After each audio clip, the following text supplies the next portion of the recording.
సుమన్ టీవీలో మీ personal and business promotions కోసం కింది నెంబర్కి కాంటాక్ట్ చేయండి.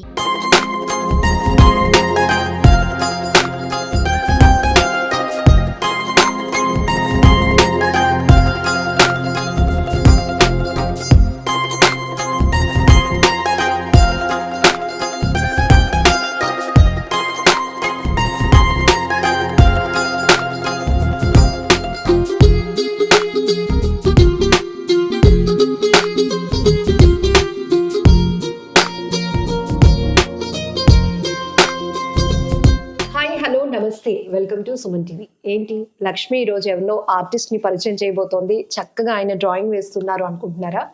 హిస్ ఫేమస్ కార్టూనిస్ట్ హరి గారు. నమస్తే హరి గారు. నమస్తే అండి. కార్టూన్ అనేటప్పటికీ మనం అక్షరాలు ఎంత పదునైనవైతే దాంట్లో అంత కిక్ ఉంటుంది కదా. కార్టూన్ కూడా అంతే.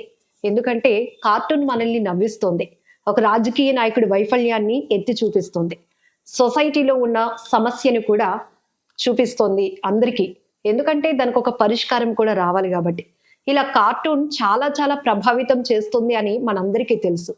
పేపర్ చదివే అలవాటు ప్రతి ఒక్కరికి ఉంటుంది. దాంతో పాటు ఒక్క చిన్న కాలంలో ఉన్న కార్టూన్ ఆ రోజు సబ్జెక్ట్ అంతటినీ కూడా మనకి ఓపెన్ గా చెప్తుంది అనటంలో ఎలాంటి అతిశయోక్తి లేదు. ఎందుకంటే ఇంత చిన్న బొమ్మలో అంత పెద్ద సబ్జెక్ట్ ఉందా అంటే ఎస్, ఖచ్చితంగా ఉంటుంది. అందులో చిన్న కొటేషన్ ఉంటుంది కదా, అది హైలైట్ అన్నమాట. సో ఇలా రకరకాలుగా దీంట్లో చాలా వర్కౌట్ చేయాల్సి ఉంటుంది. ఎందుకంటే సొసైటీ పట్ల ఒక బాధ్యత, సామాజిక స్పృహతో వేసిన కార్టూన్ ఖచ్చితంగా ప్రతి ఒక్కరితో మాట్లాడుతుంది అని అయితే మనందరం ఒప్పుకొని తీరాల్సిందే. కార్టూనిస్ట్ హరి గారు మనతో పాటు ఉన్నారు. ఇప్పుడే నేను కొన్ని బుక్స్ చూశాను. అందులో ఒక ఆమె సీరియస్ గా దండం పెట్టుకుంటుంది అనమాట దేవుడికి, ఈరోజు ట్రాఫిక్ లో ఇరుక్కోకుండా చూడు స్వామి అని. నిజానికి ఒక చిన్న బొమ్మే, కానీ అది ఎంత పెద్ద సబ్జెక్ట్ ని మాట్లాడుతోంది, మనందరికీ కూడా టచ్ చేస్తోంది. ఒక్కొక్కసారి ఆ కార్టూన్ ని మనలో మనం ఆ క్యారెక్టర్ ని ఇమాజినేషన్ చేసుకుంటాం. ఇంకో కార్టూన్ చూసాను, చాలా ఫన్ గా ఉంది. ఒక పొలిటీషియన్ కార్ లో వెళ్తా ఉన్నాడు, డ్రైవర్ కి చెప్తున్నాడు, త్వరగా పోనివయ్యా, ఏ పార్టీ ఖాళీ ఉంటే ఆ పార్టీలోకి వెళ్ళిపోదాం. సో ఇవన్నీ కూడా సూపర్. నిజానికి ఇండివిజువల్ కార్టూనిస్టులు వాళ్ళైతే చాలా చాలా ఫ్రీడమ్ ఉంటుంది. కొన్ని సందర్భాల్లో కొన్ని పత్రికా సంస్థల్లో పనిచేసే కార్టూనిస్టులు చాలా చాలా బాధ్యత ఉంటుంది. కొన్ని సందర్భాల్లో వాళ్ళ స్వేచ్ఛను హోల్డ్ చేసుకొని పనిచేయాల్సిన పరిస్థితులు కూడా ఉంటాయి. ఇలా రకరకాల ఇష్యూస్ లో కార్టూన్ కి సంబంధించినటువంటి సబ్జెక్ట్ గురించి మనం తెలుసుకుందాం హరి గారితో మాట్లాడి. నమస్తే హరి గారు మరొకసారి. సో సీరియస్ గా ఏదో కార్టూన్ వేస్తున్నారు, మీరు సీరియస్ గా వేస్తున్నారు కానీ కార్టూన్ మాత్రం మాకు ఏదో ఫన్ గా కనిపిస్తోంది. ఏంటది? రోజువారీ కార్టూన్ అండి. రోజు నేను ఒక కార్టూన్ వేస్తాను. ఈ రోజు పొలిటికల్ డెవలప్మెంట్ మీద పత్రిక ఈ రోజు ఒక ఇంట్రెస్టింగ్. పొలిటికల్ డెవలప్మెంట్ అంటే చాలా చాలా ఇంట్రెస్టింగ్ ఉంటుంది. నిజానికి పేపర్ రీడింగ్ అందరికీ అలవాటే. ఇప్పుడు అంటే టీవీలో మనకి ఇన్ఫర్మేషన్ షేర్ అయిపోతుంది కాబట్టి టీవీ ఫోన్లోనో లేకపోతే టీవీస్ చూస్తున్నాం. కానీ ఒకప్పుడు ఖచ్చితంగా కార్టూనిస్టులకి కూడా అంతే ప్రయారిటీ ఉండేది. ఎందుకంటే ఒక పెద్ద పేజ్ లో ఉన్న వార్తలన్నీ చదివిన ఒక ఎత్తు అయితే, ఒక చిన్న కాలంలో ఉన్న కార్టూన్ చూస్తే ఆ రోజు సబ్జెక్టు, థీము అన్ని అర్థమైపోయేవి. అసలు ఎట్లా ఈ సబ్జెక్ట్ ఎలా తీసుకుంటారు? ఆ ఎక్స్ప్రెషన్స్, ఒక చిన్న అక్షరాలతో కొటేషన్. అవునండి, అవును. అంటే ఇప్పుడు పాలిటిక్స్ మనందరి జీవితాల మీద ప్రభావితం చేస్తాయి. పాలిటిక్స్ అంటే స్టేట్మెంట్ వెనకాల ఉన్న ఉద్దేశాన్ని పట్టుకోవాలి కార్టూనిస్ట్. ఎనీథింగ్ అంటే దాని పాలిటిక్స్ తాలూకు హిస్టరీ అర్థం అవ్వాలి, ప్రపంచ చరిత్ర అర్థం అవ్వాలి, వాళ్ళ వెనకాల ఉన్న దురుద్దేశం ఇవన్నీ పట్టుకొని దాన్ని ఫన్ గా సెటారికల్ గా వేస్తాం అన్నమాట. అయితే ఇంత కార్టూన్ వస్తుంది కానీ అది ఆల్మోస్ట్ ఫుల్ పేజ్ ఒక A4 లో వేస్తాము. అది టెక్నికల్ గా రెడ్యూస్ అయ్యి ఆ సైజ్ లో పత్రికలు వస్తుంది. ఎడిటోరియల్ కి ఈక్వల్ గా చాలా సార్లు కార్టూన్ అనేది వేయడం జరుగుతూ ఉంటుంది. అదే సబ్జెక్ట్ మీద ఎడిటర్ కూడా ఫుల్ ఫ్లెడ్జ్డ్ ఎడిటోరియల్ రాస్తారు. అదే సబ్జెక్ట్ మీద కార్టూనిస్ట్ కూడా తన అభిప్రాయాన్ని. అంటే ఇద్దరికి ఒక కోఆర్డినేషన్ ఉండాలి. ఆ రోజు వార్త ఇది ఇస్తున్నాం, దీనికి రిలేటెడ్ గా కార్టూన్ ఉండాలి అంటే మీ ఇద్దరి మధ్య ఒక సంభాషణ జరగాలి, అంతేనా? అంటే ఇప్పుడు అంత ఏమీ ఉండదండి. ప్రీవియస్ పేపర్స్ లో కూడా వర్క్ చేశారు కాబట్టి జర్నలిస్ట్ ఎట్లానో ఆ బాధ్యతగా కూడా మీరు వర్క్ ఉండేది. సో అలాంటి సందర్భాల్లో ఎప్పుడైనా కొంతమంది గొడవలకు దిగటం, ఏంటా కార్టూన్ ఇట్లా ఇట్లా జరిగాయా గతంలో? అంటే నేను ఎక్కువ కాలం పత్రికలో కార్టూనిస్ట్ గా 2-3 years చేశాను. తర్వాత యానిమేషన్ లోని NGO సెక్టర్ లో చేస్తూ ఫ్రీలాన్స్ గా లాస్ట్ 25 years కార్టూన్స్ వేస్తున్నాను. ఈ 25 years కార్టూన్స్ వేస్తున్న టైంలో మొదట్లో అంటే కెరీర్ స్టార్టింగ్లో కొన్ని కార్టూన్స్ సపోజ్ అంటే కొన్ని వర్గాల మీద వేసిన కార్టూన్స్ వల్ల వాళ్ళంతా ఆఫీస్ మీద రావడం, లేదా ఖండిస్తూ పేపర్ ప్రకటన ఇవ్వడము, లేదా లాయర్ నోటీస్ ఇస్తాము అనడము అప్పట్లో జరిగాయి. సీరియస్ ఇష్యూస్ అయ్యాయి. తర్వాత నేను కూడా దేవుళ్ళ మీద వేయడం మానేశాను. ఈ రీసెంట్ అంటే ఇప్పుడు ఏదైనా మనం కార్టూన్ పొలిటికల్ గా ఎట్లాంటి ప్రెషర్స్ ఉండేటివి అంటే అది పత్రికకి వాళ్ళు బహుశా ఫోన్ చేస్తారు, తర్వాత నుంచి మనకి ఎడిటర్ గారి నుంచి కానీ మేనేజ్మెంట్ నుంచి కానీ సజెషన్స్ వస్తాయి, బాబు వీళ్ళ మీద వేయొద్దు, వీళ్ళ మీద వేయండి అని చెప్పి. సో ఇట్లాంటివన్నీ జరుగుతాయి అన్నమాట. ఇప్పుడు ప్రాబ్లం ఏంటంటే మనం ఏదైనా కార్టూన్ వేసి సోషల్ మీడియాలో పోస్ట్ చేసాం అనుకోండి, ఇంకా బాగా ట్రోలింగ్ చేయడము, లేదంటే వాళ్ళ అందరి మనోభావాలు దెబ్బతింటున్నాయి. ఈ మధ్యకాలంలో అట్లా కూడా నాకు కూడా 2 సార్లు అయ్యింది. అది పాత రోజులే బెటర్, ఎందుకంటే వాళ్ళు వచ్చి వాళ్ళ గ్రీవెన్స్ ని డెమోక్రటిక్ గా చెప్పారు. ఇప్పుడు పరిస్థితులు ఏంటంటే ఏదైనా కార్టూన్ నచ్చకపోతే సోషల్ మీడియాలో చాలా అలర్ అవుతుంది. జస్ట్ ఇక్కడ నేను ఒక బుక్ తీసుకున్నాను, ఇది లోకం అని, హరి కార్టూన్స్. ఇక్కడేమో జస్ట్ చిన్న కొటేషన్ ఉంది, ఇది అన్నా క్యాంటీన్, పార్టీ ఇస్తానని రెస్టారెంట్ కి వెళ్దామన్నావు, ఇది ఇక్కడికైనా అంటే అన్న క్యాంటీన్ కి తీసుకొచ్చారనమాట పార్టీ ఇవ్వడానికి. సో ఇదంతా నవ్వొస్తుందంటే దాంట్లో సబ్జెక్ట్ కూడా చాలా ఉంది. ఇక్కడ ఒక అపాయ స్థితిలో రక్షించండి బచావో అని ఒక వ్యక్తి అరుస్తుంటే, ఇక్కడ రక్షించాల్సిన వ్యక్తి క్యాస్ట్ అడుగుతున్నాడు. సో ఇవన్నీ కూడా ఖచ్చితంగా సొసైటీలో ఏం జరుగుతోంది, మనుషుల వ్యవహార శైలి, వాళ్ళ ఆలోచన విధానం ఎలా ఉంది అనేది చెప్పకనే కాదు, స్ట్రైట్ గా ఒక కార్టూన్ తో అయితే చెప్పేవచ్చు. సో నీదే క్యాస్ట్ గురు, మావోడ్ లాగానే ఉన్నావా లేవా అని క్వశ్చన్ అడుగుతున్నాడు. సో ఇలాంటి ప్రపంచంలోనికి మనుషులు వెళ్ళిపోతున్నారు, మనుషుల తీరు ఇలా మారిపోయింది అని చెప్పడం అనమాట కార్టూన్ ఉద్దేశం. సో ఇప్పటి వరకు ఎన్ని కార్టూన్స్ వేసి ఉంటారు, పొలిటికల్, హాస్యం, ఇంకా వాటర్ కి సంబంధించి ఏమైనా ప్రజలు నీళ్లతో ఇబ్బంది పడి ఉండడం, ఇలాంటివన్నీ రకరకాలుగా మీరు వేస్తున్నారు కదా. ఇప్పటి వరకు ఎన్ని వేస్తున్నారండి? థౌజండ్స్ లో వేసానండి, కౌంట్ చేయలేదు. బట్ ఎవ్రీడే నేను కార్టూన్స్ వేస్తాను. ప్రతిరోజు 1 లేదా 2 కార్టూన్లు వేస్తాను. 25 years అంటే థౌజండ్స్ లోనే కార్టూన్స్ ని, కొన్నిసార్లు రోజుకి 4-5 కార్టూన్లు వేసిన సందర్భాలు కూడా ఉంటాయి. సో కౌంట్ చేయలేదు, డిజిటల్ గా వాటన్నిటిని భద్రపరచడం మాత్రం జరిగింది. సూపర్. ఇవి కొన్ని బుక్స్ కూడా మీరు పబ్లిష్ చేసినట్టున్నారు కదా.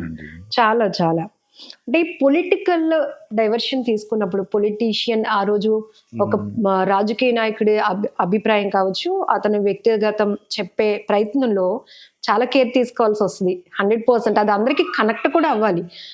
ఈ ఒక్క కొటేషన్, ఈ ఒక్క కార్టూన్ ఏ నాయకుడి కోసం చెప్తున్నాడు కూడా క్లియర్ గా తెలిసిపోతుంది. సో ఎట్లాంటి కేర్ తీసుకుంటారు హరి గారు?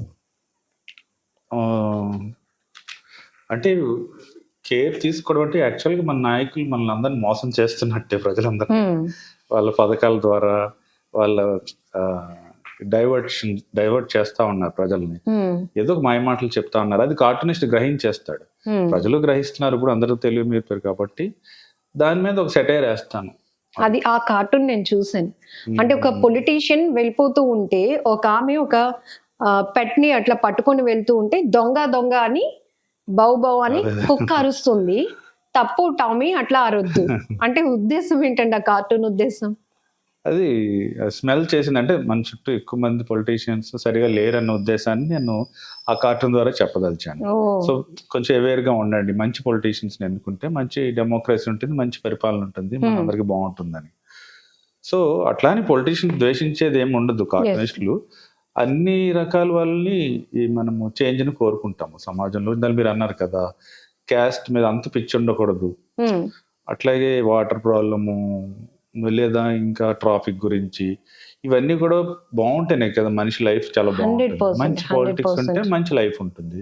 సో వాటిని ఆకాంక్షించేవాడే కార్టూనిస్ట్ నా దృష్టి. అంటే మనం ఒక సబ్జెక్ట్ పై మాట్లాడడానికి గంటల కొలది డిస్కషన్స్, విశ్లేషణలు, రకరకాల అతిథులు కూర్చుంటారు ఇదంతా. బట్ ఒక కార్టూన్ ఎంత క్లియర్ గా చెప్తాదో నేను ఇక్కడ చూసి చెప్తాను. ఇక్కడ ఒక ఆడపిల్ల ఒక బ్యానర్ పట్టుకొని చెప్తుంది, ఇది ఫ్యామిలీ మెంబర్స్ అండి, నన్ను చంపకండి, బతికిస్తే అమ్మకండి. అంటే ఒక ఆడపిల్ల ఆవేదన ఏంటి, ఆడపిల్ల అని నిర్ధారణ అయిన వెంటనే చంపేస్తున్నాం. అది అక్కడి వరకు. అక్కడ ఆమెను బతికించారు పురిటిలో అంటే తర్వాత తను సేఫ్ అని కాదు అర్థం. తర్వాత కూడా ఒకవేళ మీరు నన్ను బతకనిస్తే అమ్మకండి ప్లీజ్ అంటూ ఆ కుటుంబాన్ని రిక్వెస్ట్ చేస్తుంది. అవును, నిజంగా ఇది మనసు పెట్టి ఆలోచించి మనసుతో చూస్తే గనక కన్నీళ్లు తెప్పించే కార్టూన్ 100%. సో ఇక్కడ నాకు ఇది అర్థం కాలేదండి. ప్రియా ప్రేయసి ఇద్దరున్నారు లవర్స్, నేటి ప్రేమలో పెళ్లిళ్ళు అని ఉంది. ఈ ఇద్దరు షాడోస్ ఏంటండి? ఒక దగ్గర ఒకే కులం, సాలరీ అని కనెక్ట్ చేశారు.